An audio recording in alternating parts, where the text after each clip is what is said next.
He's very clear that he believes in the soul, that he doesn't believe in the current materialistic approach of science, and but that he is trying to prove these things scientifically. Keep watching to learn more. Book 3 in the New Thinking Aloud dialogue series is UFOs and UAP, Are We Really Alone? Now available on Amazon. New Thinking Aloud is presented by the California Institute for Human Science, a fully accredited university offering distant learning graduate degrees that focus on mind, body, and spirit. The topics that we cover here. We are particularly excited to announce new degrees emphasizing parapsychology and the paranormal. Visit their website at cihs.edu. You can now download all 8 copies of the New Thinking Aloud magazine for free, or order beautiful printed copies. Go to newthinkingaloud.org.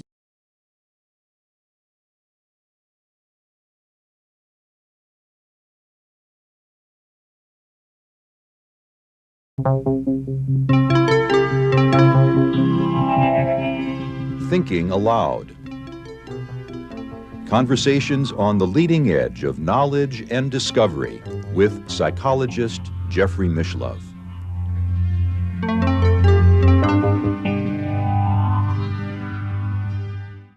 Hello and welcome. I'm Jeffrey Mishlove. Today, we'll be exploring the life of the great astronomer and mystic of the second half of the 19th and early part of the 20th century in France, Camille Flammarion. With me is Dr. Carlos Alvarado. Carlos is probably the foremost authority on the history of psychical research. He has published over 300 papers on this subject.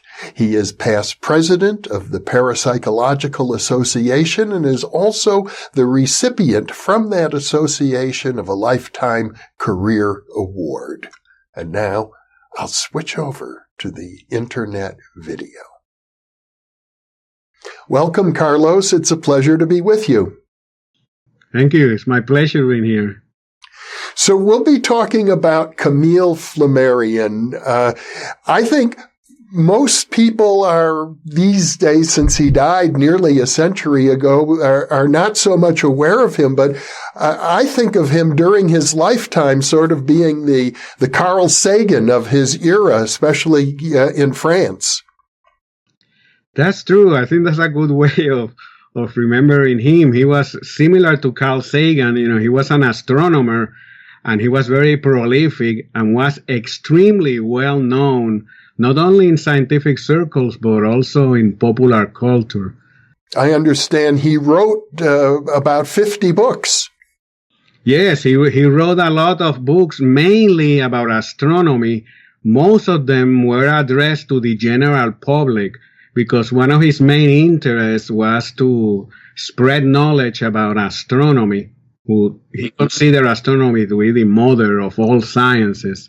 And as an astronomer, he saw himself as a student not only of planets and stars, but of human nature in general, that involved psychology, anthropology, and many other disciplines. Of course, he's still remembered in the field of astronomy. I understand there are asteroids named after him and some of his family members. There is a crater on the moon, and I believe even a crater on Mars named after him.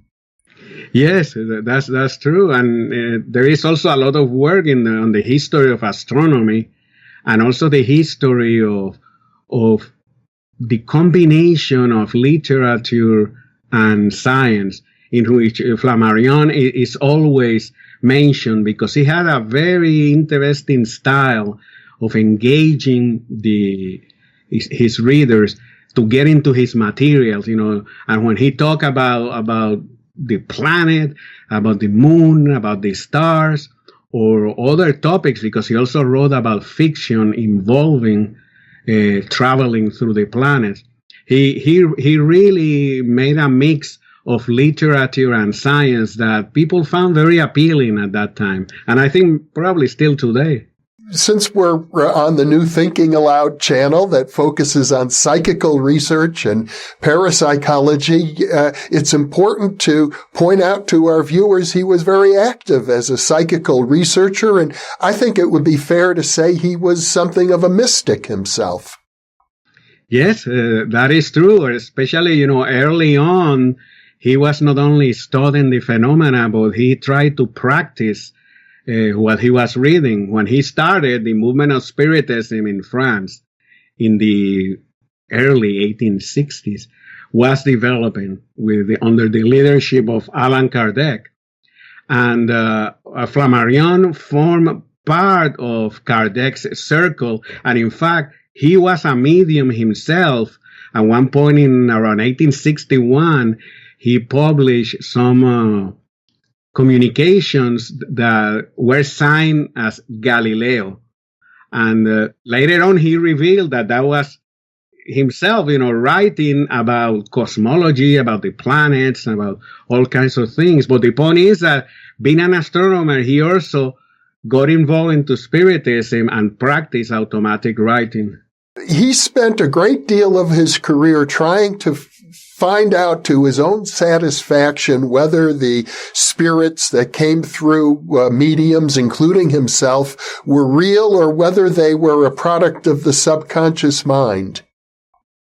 Yeah, that is true. He went through different periods in his very early writings, the 1860s. That's when he starts writing books about spiritism and his own experiences with French mediums. He's very clear that he believes in the soul, that he doesn't believe in the current materialistic approach of science, and but that he is trying to prove these things scientifically. That he's different from a lot of the other spiritists that were not so concerned with proving the phenomena, but he wanted to show through science that they were real. Mm-hmm. And my understanding, Carlos, is that he got caught up in a dilemma which is still confronting psychical researchers and parapsychologists today, the possibility that all of the communications coming through mediums, even if they're highly accurate, could be the result of what some people call living agent psi, the ESP telepathy ability of the medium himself or herself. Yeah, that is true. Especially in his later writings, he became a little more skeptical and wrote that he believed that a lot of the communications received from mediums were the result of subconscious creativity from the part of the medium. One of the things that he paid particularly attention, because of his background as an astronomer, were those communications that involve other planets, life in other planets and things. When he was young, around that time, several communications became very popular about life in Jupiter. And there were spirits that used to live on Earth that were living now supposedly in Jupiter. And he talks about those things, and those things were published originally in the 1850s. And he's writing later, around 1907, where he's already convinced that this is the product of what he called like a subconscious reflex, meaning, an automatic action of the medium's mind embedded in the context of interest in life in other planets, and that was not really a spirit phenomenon. Of course, if for other types of communications and with certain mediums, he was more positive about spirit intervention. I understand he even developed a kind of cosmology involving reincarnation and the idea that our evolution as sentient beings entailed being born on different planets. Yes, and he especially addressed that in his fiction. He had a lot of his fiction, I think, was expressing what he really believed.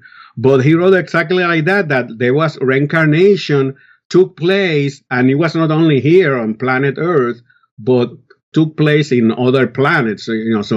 So our spirits will appear, manifest in other planets. And there was a very dynamic, complex interaction between spirits living here and spirits in other planets. And he was a very good writer, so he became extremely popular at the time because of that. Because he was closely associated with Kardec, it's interesting that he also promoted the idea of reincarnation. I could be wrong about this. You can correct me if I'm wrong, but isn't it the case that the spiritists of the Kardec tradition were not particularly inclined toward reincarnation? No, actually, Kardec and his school believed very strongly in reincarnation. There were other spiritists from different schools from Kardec that were his competitors. Also, Kardec is considered by historians to have won the battles because, he was more prolific and he was more influential. But from the very beginning, he accepted reincarnation. His system was that of studying communications, spirit communications from different mediums and then putting them all together and ask questions. Very actively asking questions, getting answers. And his first books are basically question and answer. And so he asked about reincarnation and asked, how did it happen? Is it limited to planet Earth? And the answer will come saying, no, it's not limited to planet Earth. It can happen in other planets, different types of spirits and so forth. So when Flammarion comes in contact with Kardec, he starts absorbing that, which of course that was not original completely with Kardec. There is a longer historical tradition in France about ideas of reincarnation that have been published, before. And of course, as you know, going back to antiquity. Well, I stand corrected then. Thank you for that. And Flammarion actually also got involved in sitting in on seances with some famous mediums from his era. And, for example, he was involved in the investigation of Eusapia Paladino, who was a very famous medium of the early 20th century, late 19th century. Yeah, that's true. Paladino was an Italian medium, but she became so well known, and that scientists and all kinds of people from all around, especially in Europe, were looking for her to have seances with her. Flammarion hosted her in France in 1897, and he published at the time and later a lot of what happened there, and he became completely convinced that the phenomena that Paladino produced, which were mainly physical phenomena, table levitations, materializations of hands, cold breezes, lights floating in the seance room. He became convinced that all those things really happened, and became a very strong defender of the medium. So he helped to popularize her because not only in his book, but also in a lot of what now perhaps we will call popular magazines of the time. He published several accounts that were widely circulated. And she was already quite controversial, I understand, at that point. Other people were accusing her of fraud. Yeah, no, that's true. And there is no question that she committed fraud. She was found in fraud on different occasions. A lot of the accusations were unfounded. They were by people that had not even had seances with her. But those that sat with her on occasion documented her fraud. She was basically sitting around a table, and her two hands were controlled by people on each side. By control, I mean that they will take her hand and hold it like this. And what happened on many occasions was that she became kind of very adept in releasing one of those hands. And since the seances, most of the seances with her, not all, were in darkness, but people could not see that one of her hands was out. And with that hand, he will go and touch people in the face, will pull their hair, will raise the table. Yeah, he will do that. She will do it. But then there are also many occasions where they were sure that they were controlling her, and they will say, I have the right hand, I have the left hand, I'm controlling the right and the left leg, and still phenomena will happen. And sometimes things will happen far away from the table, from behind a curtain on the other side of the room. So I would say that there was pretty good evidence that things really happen, physical things, movement of objects, table levitations, and hands will sometimes appear from behind a curtain, will be seen faces will appear. Those were the so-called materialization phenomena. That she was not really a very strong materialization medium, because she very rarely produced, according to the witnesses, full phantoms, full forms, as happened with many other mediums like Didi Hume and many others. But there were appearances in the seance room. And Flammarion was very, very much convinced that she was real, even though in one of his books he devotes a lot of sections to present evidence for fraud. People that he brought to the seances, he invited to come to his home, will write accounts, and he encouraged that if they have seen anything fraudulent, as some of them did, send him the account and that he will publish it. And in one of his books, in English, it's called Mysterious Psychic Forces, that appeared in 1907. There is a lot of detailed information about this. It's fascinating because you have the things that are really fraudulent, but then you have some other phenomena that a simple hand, releasing from the table and touching someone really could not account for what was reported. Many psychical researchers came to the conclusion that just because a medium is caught committing fraud, it doesn't mean that that person always commits fraud, that there's at least a possibility that other phenomena, especially under better controlled conditions, were legitimate. Yeah, that is true. There was a lot of controversy about that at the time, and Flammarion was one of those that firmly believed that yes, there is fraud, but there is a lot more that is clearly real, and that he explained by some type of projection of energy from the body of Paladino. Mm-hmm. One of the things that Flammarion is most famous for, and actually I suppose probably all of our viewers have seen what is known as the Flammarion Engraving. I'm going to post it right now. It's been widely publicized throughout the world. Most people probably don't know that, at least in terms of actual publication, it originated with Flammarion. Yeah, that's true. That was published in one of his books, and it has been used widely after that, because it really shows like someone discovering a new world, expanding their horizons about what reality and what is possible. That all of a sudden you're looking out into a whole new world where what you thought was impossible is possible, and there is so much that you stand aghast, completely surprised. And I suppose if one were to sort of characterize Flammarion's career, it would be, it's about opening people up to other possibilities, and in science and also in the world of spiritism. Yes, that's true. He was always trying to do that. And since he was so much of a prolific writer, he was able to convey his viewpoint really all around the world. He had a huge correspondence from people from all around, from Asia, the United States, from almost everywhere, that will read his things in astronomy and also his works on psychic phenomena. And right today, he probably is not that well known as a psychic researcher, but in his days, and he died in 1925. He lived between 1842 to 1925.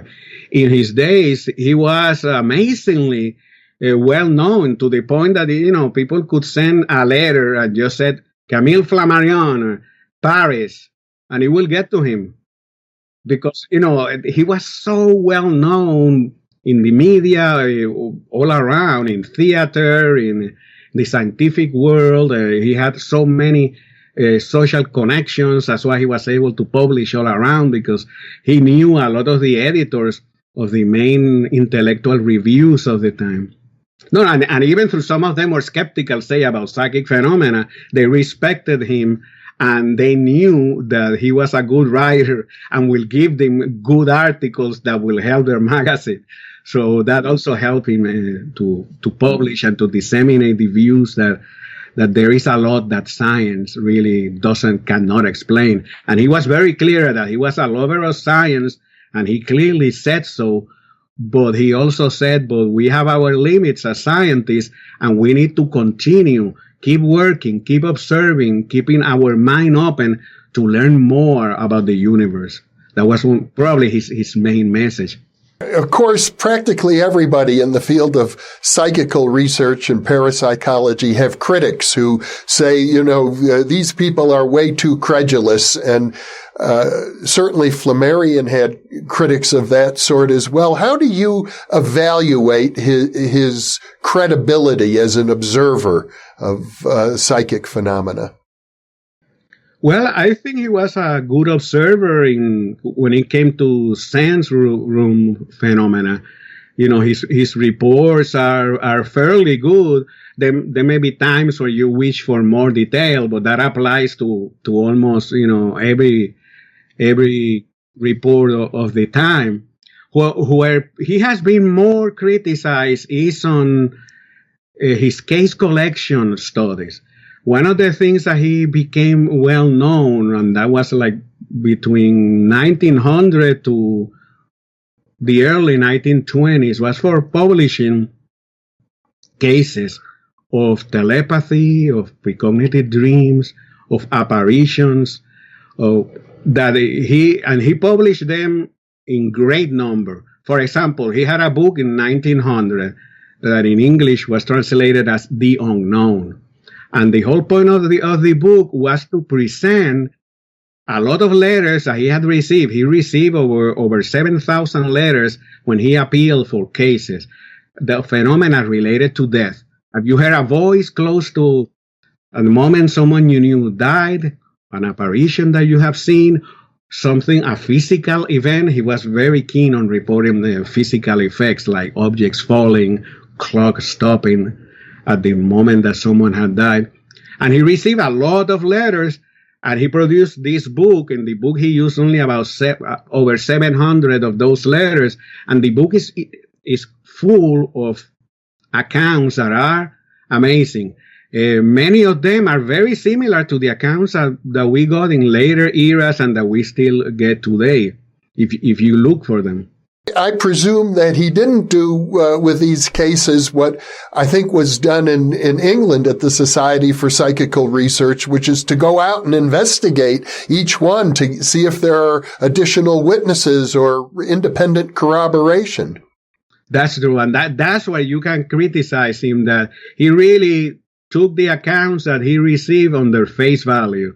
According to, he will read and see who's writing, and if the person sounded serious, respectable, and it looked all right, he didn't do anything else. In England, and the Society for Psychical Research, they had developed a methodology of questioning everything. So when they will get a case, not only would they look at who is the person and the social standing, but they will try to find out if there were witnesses to the account, and if the things that they are saying could be verified independently.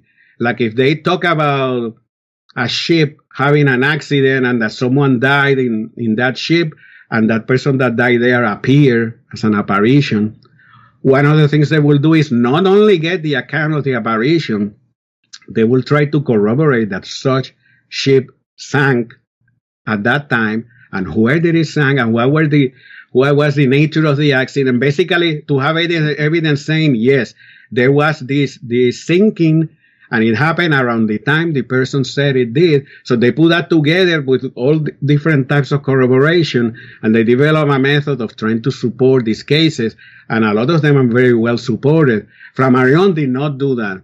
He just published the cases, and once in a while he will say, well, I have not followed this up, but they all are so similar, and the people are so honest that he believed that the material could speak for itself, And there were, of course, differences of opinion. Some of them will criticize him strongly, saying that these are just stories with nothing behind them. But the stories are very valuable in different ways. Even if evidentially you can criticize them, they provide a lot of information about the variety of psychic experiences, the richness of these experiences, and sometimes even the impact these experiences were having on people. Because in the letters, usually someone will say, now I'm firmly convinced about the existence of the human soul, and they will thank him, and they will say, oh, master, because, they were very respectful, treat him as if he was their teacher. We are grateful to you to be doing this type of work. In fact, I think many of them consider him to be doing very important social work for the spiritual sense of the country. I have not seen anyone saying it in this way, but I think that's what a lot of people felt, and that guided and inspired him to go forward. Well, he was, I suppose, to a large degree, a popularizer, but he was also, as I recall, elected to the presidency of the Society for Psychical Research in England. So they must have respected his intellect. Yeah, that is true. Not everyone, even though he was criticized in the proceedings of the society in London, they elected him, I believe it was in 1923.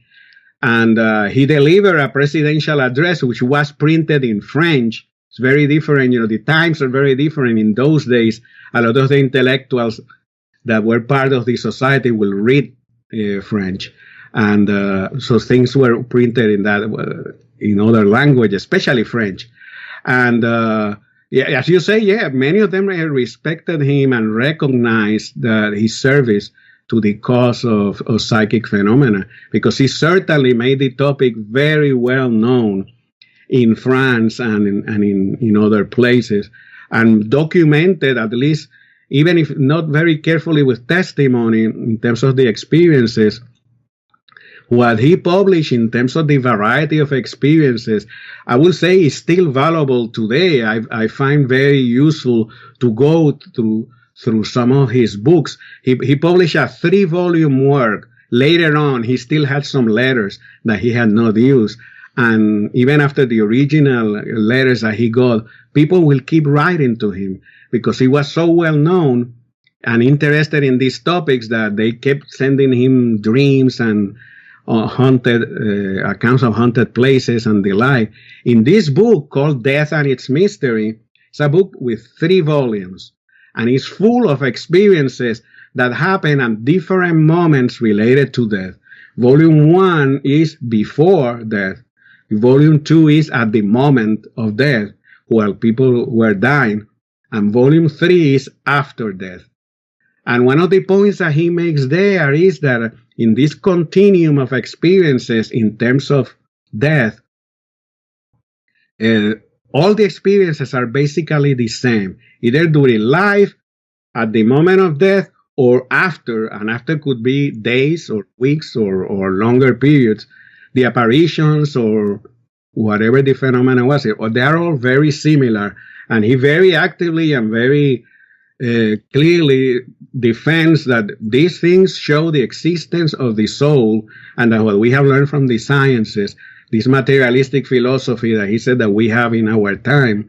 I think it's significant because probably in his era, in the late 19th, early 20th century, was sort of, in many ways, the height of materialistic metaphysics within the scientific community. Yeah, that is true. And his whole work, in many ways, is basically fighting that. And he was not shy. If anything, he was very... He expressed himself very well, and he expresses himself forcefully with a lot of metaphors, with a lot of analogies from different aspects of science, mainly physics and astronomy. So he was in a very good position to do that. Well, another unusual thing about him, as I recall, in spite of his enormous prominence as a scientist and a literary figure, if I recall correctly, he didn't have a formal higher education. Yeah, that's true. He never was from early on. He received some basic education, but he never received any advanced education at all. Not what at the time other people had university education as we have now. He did not receive any of that. Nonetheless, he seems to be so highly intelligent and creative, and also so highly driven. That's something that really comes through all his writing. That he kept moving on, from early on, where he was very young, in his 20s, he started doing presentations in scientific forums. He started publishing, and one thing led to another. And after publishing a few books, he became widely known, and then other doors, started to open, and he became extremely influential. What would you regard as his most important contribution? Well, for me, it's the collections of cases. Even though they can be questions in terms of evidentiality, not having details to prove the experiences. It seems to me that his contribution is more about the variety and the scope of this type of experiences. When I'm looking even today for examples of this type of experiences, that's one of the first places that I go, because the experiences he has are very clearly reported, are quite dramatic, and are so similar from one among the other that you can basically, I don't know, I tend to think that many of them were real, and it's just that he didn't do the investigation that other people would do. But I think that's his main contribution, showing that this at the time that he was living, all these experiences were happening wildly. As they happened before, as I think they are happening now. It just takes someone with the time and the energy to collect them and then do something with them. But I think we can remember him as showing us that the human experience really is much wider than what science, accepts, then as well as now. And I would argue that is the main contribution that he left us.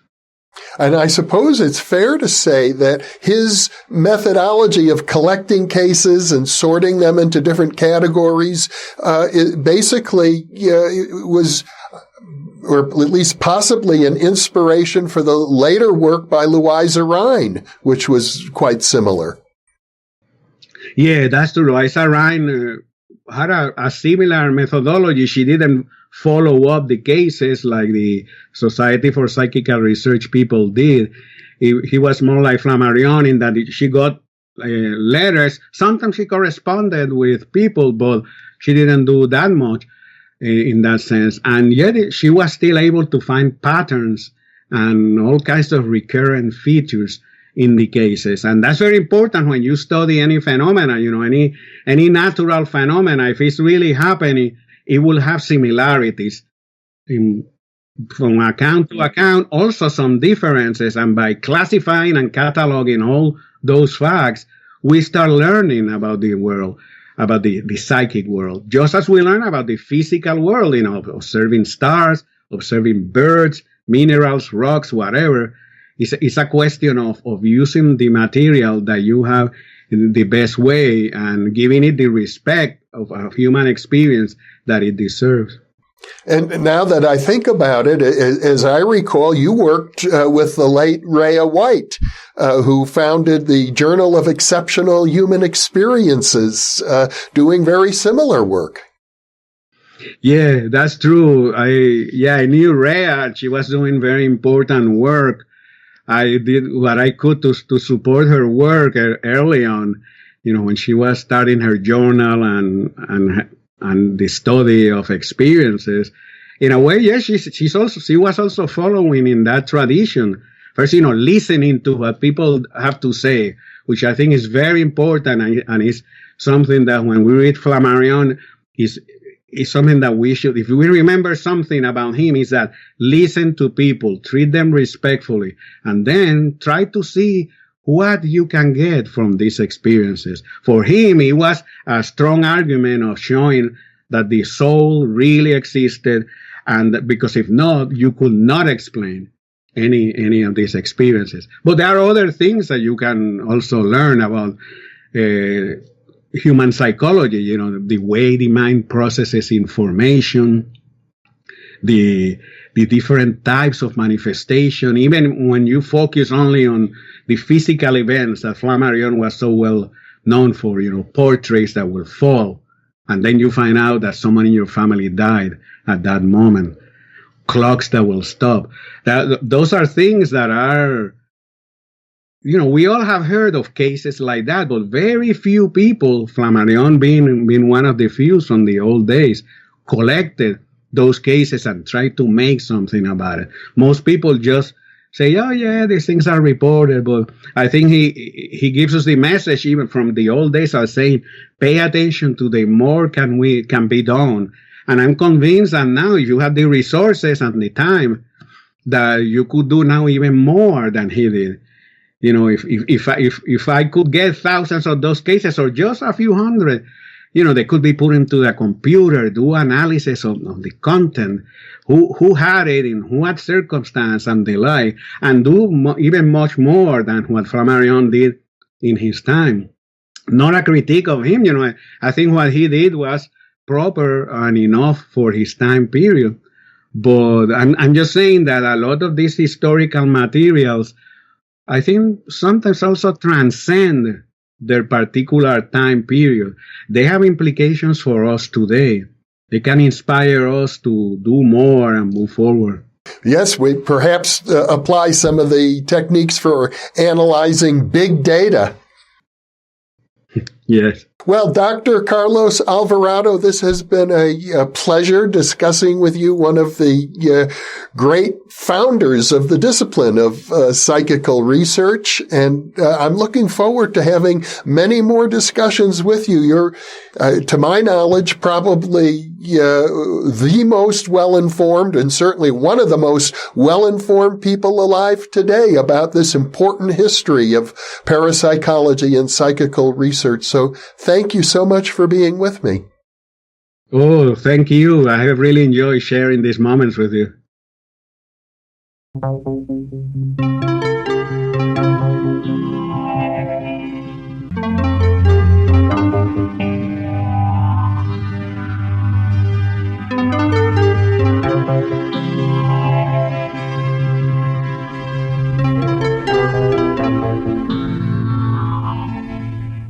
Book 3 in the new Thinking Aloud dialogue series is UFOs and UAP. Are We Really Alone? Now available on Amazon. New Thinking Aloud is presented by the California Institute for Human Science, a fully accredited university offering distant learning graduate degrees that focus on mind, body, and spirit. The topics that we cover here. We are particularly excited to announce new degrees emphasizing parapsychology and the paranormal. Visit their website at cihs.edu. You can now download all 8 copies of the New Thinking Aloud magazine for free, or order beautiful printed copies. Go to newthinkingaloud.org.